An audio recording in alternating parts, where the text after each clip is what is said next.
Bonsoir à tous, bienvenue dans notre édition régionale. Voici nos principaux titres. Le bilan de la saison. Et puis notre invité ce soir est Christian Antenor Abazac, ingénieur au CNRS. Il vient nous parler de cette conférence organisée demain soir à l'hôtel de région à Basse-Terre sur le thème des collectivités et des risques majeurs. La suite du procès devant les assises des auteurs présumés de Sandra Martial. La jeune femme a été retrouvée morte en février 2008, étranglée. Les deux accusés âgés de 25 et 26 ans, Roni Kadjar et Alrik Radjouki, reconnaissent les faits mais minimisent le meurtre. Après l'examen des personnalités hier, aujourd'hui, le tribunal s'est penché sur les faits. Philippe Chanlot, vous avez assisté au débat.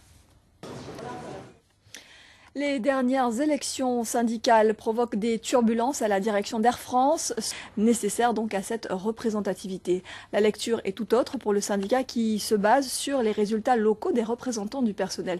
Christophe Théophile ne comprend pas ce procès, il l'a dit à Emmanuel Gombault et Christian Danquin, on l'écoute. Et l'avocat d'Air France n'a pas souhaité s'exprimer face à notre caméra. Social, toujours en bref, le personnel de la collectivité de Pointe-à-Pitre est en grève depuis hier. Le syndicat dénonce le non-respect des protocoles d'accord du 26 mars 2010 et évoque des anomalies sur les relevés de carrière et les fiches de paie.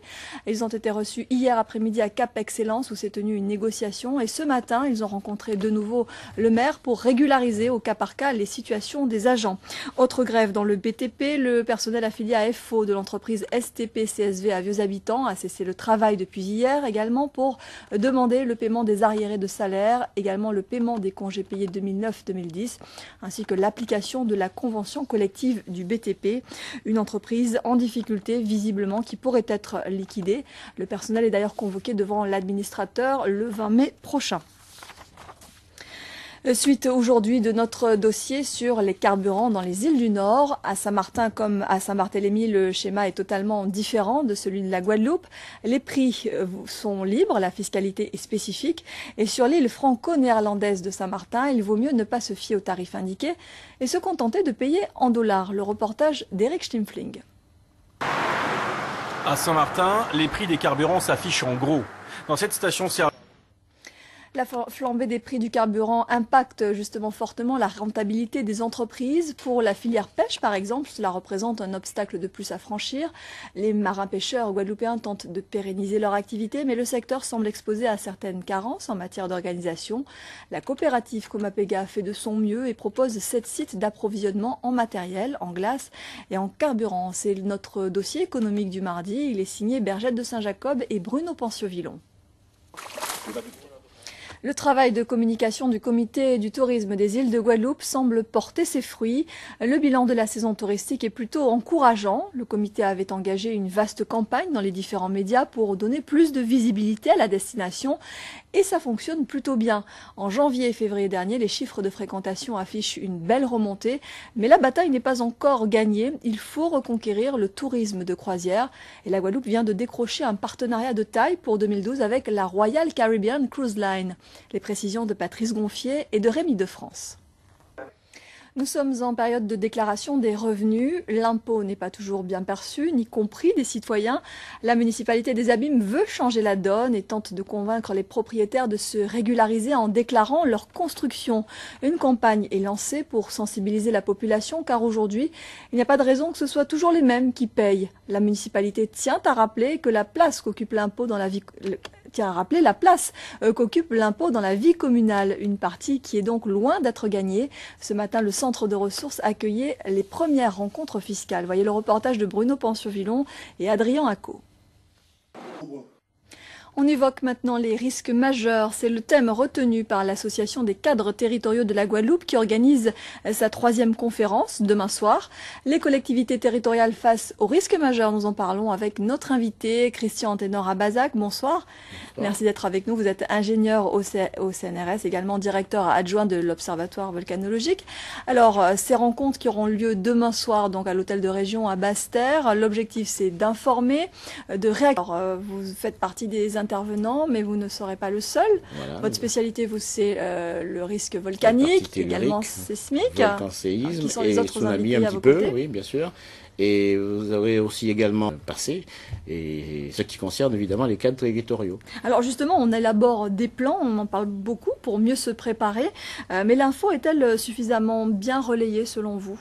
Phénomène effectivement qu'on connaît bien, les cyclones par exemple, depuis 1989, depuis Hugo, on a bien apprivoisé ce phénomène. On connaît de mieux en mieux le risque volcanique, sismique également, on a pas mal de campagnes.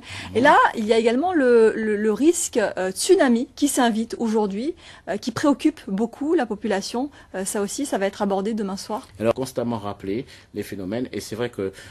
Voilà, je rappelle que cette conférence aura lieu donc demain à 18 h à l'hôtel de région à Basse-Terre, et que donc elle est également ouverte au grand public. À tout le monde. Voilà. Merci beaucoup, monsieur Antédan Rabazac, d'être venu sur ce plateau pour nous en parler. La politique, Victorin Lurel dénonce les promesses non respectées de Nicolas Sarkozy et Marie-Luce Panchard. Le député socialiste de la Guadeloupe a déploré aujourd'hui que les ultramarins aient été nourris de promesses que ni le président de la République ni la ministre de l'Outre-mer n'ont envisagé un instant de respecter, 18 mois après le Conseil interministériel de l'Outre-mer. Un débat parlementaire doit se tenir demain justement à l'Assemblée nationale pour faire le bilan de ces mesures économiques prises par le gouvernement afin de répondre à la crise de 2009 dans les DOM. Je vous propose d'écouter Victorin Lurel, il est interrogé par nos confrères d'Outre-mer Première. Et la ministre chargée de l'Outre-mer, dans un communiqué, s'étonne vivement des déclarations de Victorin Lurel, tant sur la forme que sur le fond. Elle rappelle notamment qu'un débat aura lieu donc demain devant la représentation nationale sur la mise en œuvre des décisions du premier Conseil interministériel de l'Outre-mer. La santé maintenant, nous allons parler de l'hypertension artérielle. En Guadeloupe, une personne sur 4 est concernée. Cette maladie est provoquée par plusieurs facteurs, une mauvaise hygiène alimentaire et un manque d'exercice physique notamment. La prévention est plus que jamais nécessaire. Voyez le reportage de Paul-Henri Scoll et Thierry Philippe. Et c'est également la semaine européenne de la vaccination. En Guadeloupe, l'Agence régionale de santé est chargée de relayer cette manifestation pour la première fois.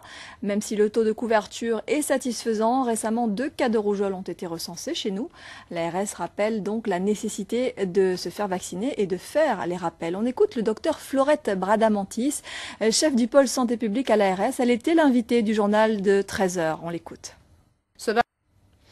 En bref, l'établissement français du sang appelle les donneurs du groupe sanguin O à se manifester à l'EFS ou sur les lieux de collecte demain, mercredi, au centre commercial de Destrélan, jeudi au centre des Marais à Basse-Terre, également devant les supermarchés U de Saint-François vendredi et de Capesterre samedi. À Cuba, on est bien loin de l'époque où les homosexuels étaient jetés en prison. Aujourd'hui, le pays participe à la journée internationale de lutte contre l'homophobie. Les mentalités évoluent lentement, mais la bataille pour les droits des minorités sexuelles est loin d'être gagnée. Le reportage de Stéphanie Depierre d'Outre-mer Première. 1 an et demi après le séisme qui a ravagé Haïti, le vaudou connaît un regain de popularité au sein de la diaspora haïtienne des États-Unis. C'est le cas à New York où se trouve la plus importante communauté d'Haïtiens américains. En renouant avec la tradition, beaucoup espèrent trouver le réconfort. Le récit de Véronique Urtis-Béréa.